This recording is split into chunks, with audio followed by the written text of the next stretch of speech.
আর একবার লক্ষ্য ছিল বাপ্রান্তিক আক্রমণে, সেখান থেকে তবে সাইড ফুল ব্যাক নম্বর 4 বল ধরেছেন, অনিল সিংকে বাড়িয়েছেন নম্বর 9।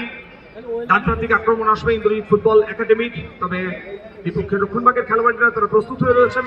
সেখান থেকে ব্যাকপাস হয়েছে, ব্যাকপাস থেকে সরাসরি আর একবার নম্বর 8 ইন্দ্রজিৎ ফুটবল একাডেমি বাস বাড়িয়েছেন, ছোট পাশে খেলছেন নম্বর 11 বিপজ্জনক এক গোল!